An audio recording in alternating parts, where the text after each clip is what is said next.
Hey guys, it's been a while since I did a video. Um, as some of you may know, I had a pretty tragic summer where my 13-year-old nephew died suddenly in my home.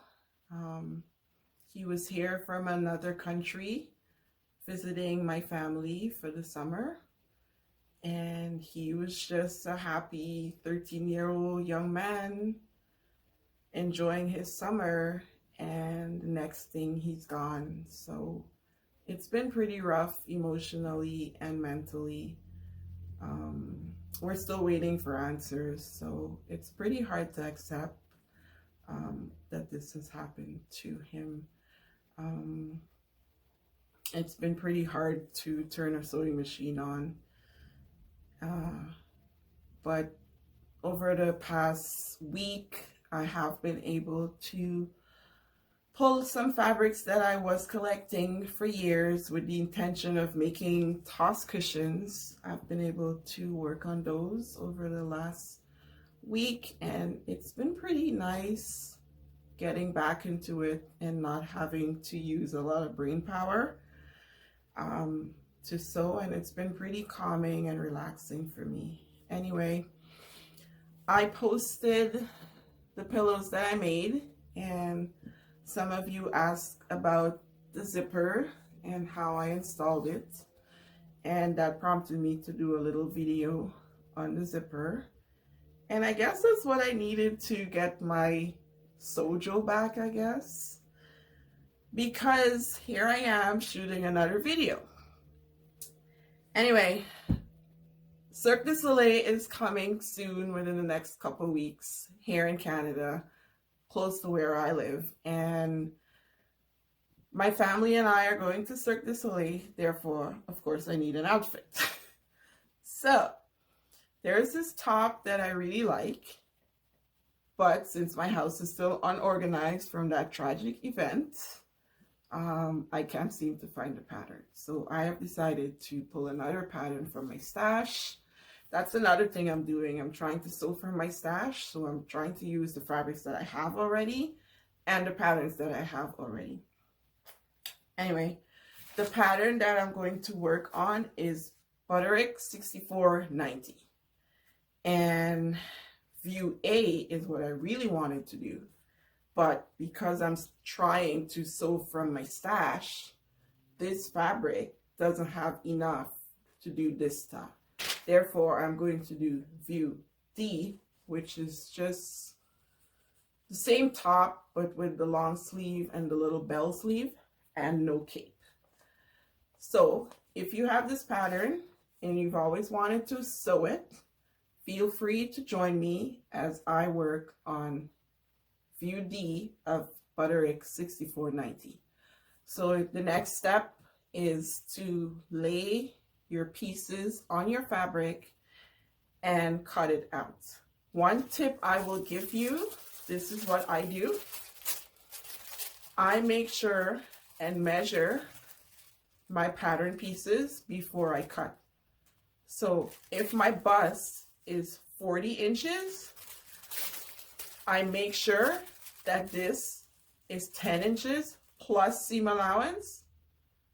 I don't really look for ease in a style like this because it's stretchy fabric, so I don't need that much ease. But if it's woven, I would, of course. But this style is a knit fabric, so make sure you measure your pattern pieces before you cut.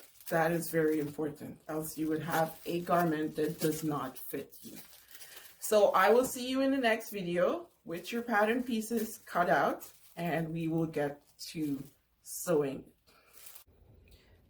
Hi guys, so I'm back with the pattern pieces all cut out. I have my front laying on top of the back piece. Now I'm going to stitch 5/8 seam allowance on both shoulders, and I'm also going to stitch my side seams on both sides. You guys always ask how I get such a good fit. It's because I measure. So I know my bust is 39 inches.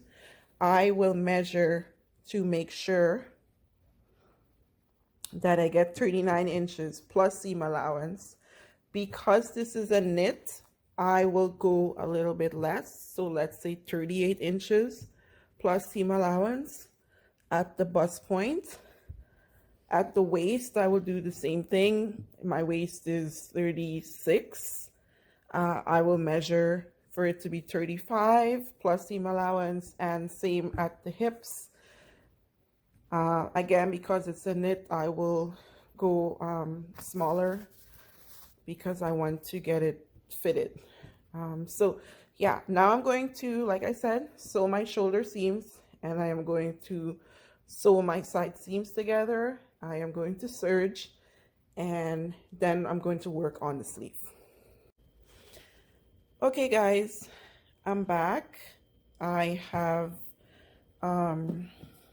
stitched my seams. One thing I will tell you to do, when you're stitching your seams, you can do like a basting stitch. I put my machine on like 3.5 and I run a straight stitch. Then I do a fit to make sure everything fits okay, and then I go back in, make whatever adjustments I need, and then I will do my stretch stitch because you don't want to be ripping that out. It's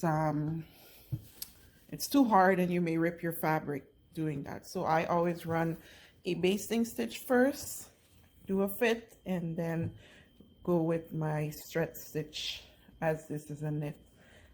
So yeah, my shoulder seams are stitched and serged, and so is my side seam. So the next part is your sleeve. This is like super easy top. I am going to again stitch 5/8, stitch my sleeve 5/8 and serge the edges. And this is the bottom of my sleeve. It's the bell sleeve. So I'm going to fold it like this and again stitch 5/8 of a seam, and my bell is going to join to that. So that's what you want to do. So go ahead, stitch your 5/8 of an inch seam on both the top part of your sleeve and the bottom part of your sleeve, serge or zigzag, and then you attach the upper sleeve to the bottom sleeve. So I have stitched my sleeve seams together in there, finish it off, and now I'm going to attach the upper sleeve to the lower sleeve. So you just want to put one inside the other, and you're going to stitch around it. I'm going to do 1/2 inch seams. I'm going to stitch around, and then we will come back and see how that looks. Actually, here it is on the machine, both sides together, the upper and lower sleeve. And now I'm just going to stitch 1/2 inch all the way around on both of them and serge the ends. This is what your sleeve should look like when you've attached the upper and lower sleeve together. Now the only thing you need to do is attach your sleeve to your shirt and finish off this hem. What I do, I go around and serge all the way around, and then I just turn 1/2 inch and do a straight stitch, and I do the same thing in the bottom of the top. I just serge around the edge, the hem, and turn it up 1/2 inch. All right, so I am almost at the end. I serge the neckline. All that's left to do is turn it in like this and do a straight stitch around the neck. It's exactly the same thing I'm going to do and at the end of the sleeves. Turn it in like that and run a stitch. And the same thing I'm going to do for the bottom of the shirt itself. And then we will be finished. I will come back and show you the finished product. Here is the top finished. Let me show you how I stitched the neckline. I serged and turned it in 1/2 inch, and I just did a top stitch. You can use a cover stitch if you have one. I do have one, but this straight stitch is easier. I did the same thing for the sleeve and the hem. So I hope you enjoyed this tutorial, and I look forward to sharing more of my sewing with you in the next video. Bye.